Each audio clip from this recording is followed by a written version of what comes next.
అందరికీ నమస్కారం అండి. ఈరోజు మన మనీ వంటింటి రుచుల్లో పచ్చి మామిడికాయ పచ్చడి ఎలా పెట్టుకోవాలో చూద్దామండి. పచ్చి మామిడికాయ పచ్చడి చాలా టేస్టీగా ఉంటుందండి. ఎవరైనా చాలా ఈజీగా పెట్టేయచ్చు. కొత్తగా నేర్చుకునే వాళ్ళైనా చాలా ఈజీగా పెట్టేయచ్చు అనమాట. టిఫిన్స్లోకి, రైస్లోకి చాలా బాగుంటుందండి.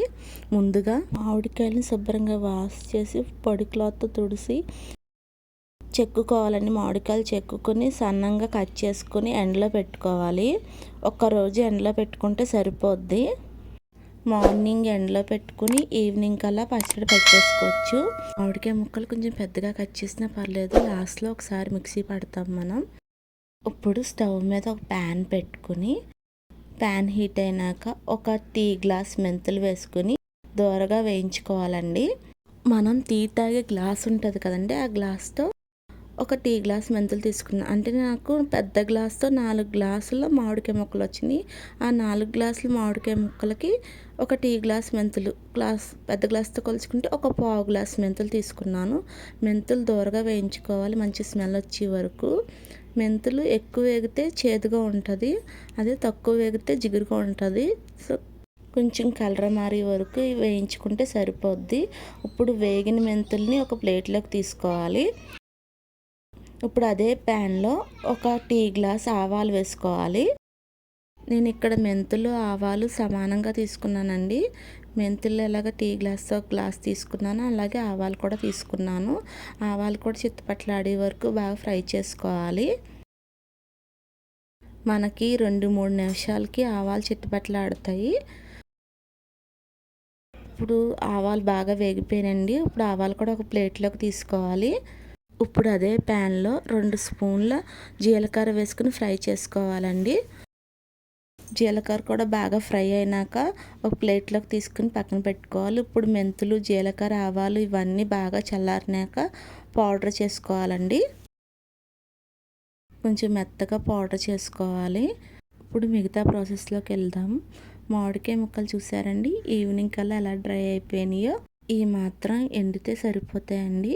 ఇప్పుడు ఈ మామిడికాయ ముక్కలు నాకు 4 గ్లాసులు ఉన్నాయన్నమాట.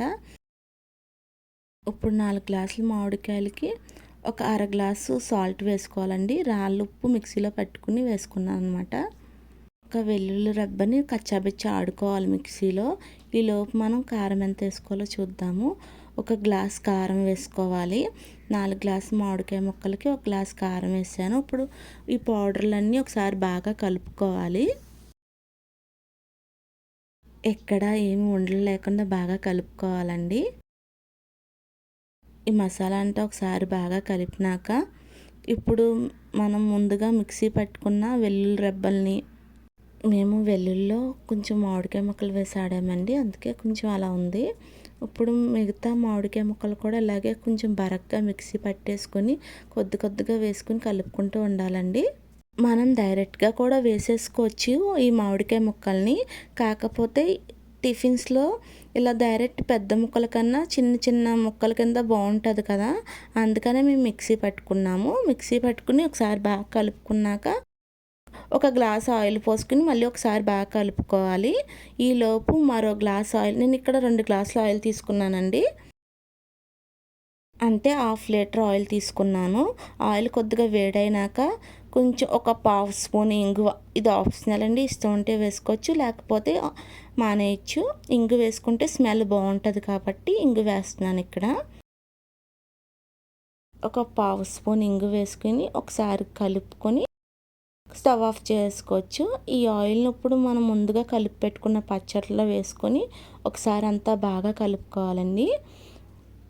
మనం పచ్చడి ఎంత బాగా కలిపితే అప్పుడే ఈ స్టేజ్లోనే మనకి నూనె అంత బాగా పట్టుద్ది.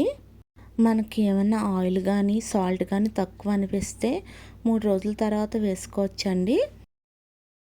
పచ్చడి అంటే ఒకసారి బాగా కలుపుకున్నాక ఒక గాజు సీసాలో కానీ జాడీలో కానీ స్టోర్ చేసుకోవాలండి.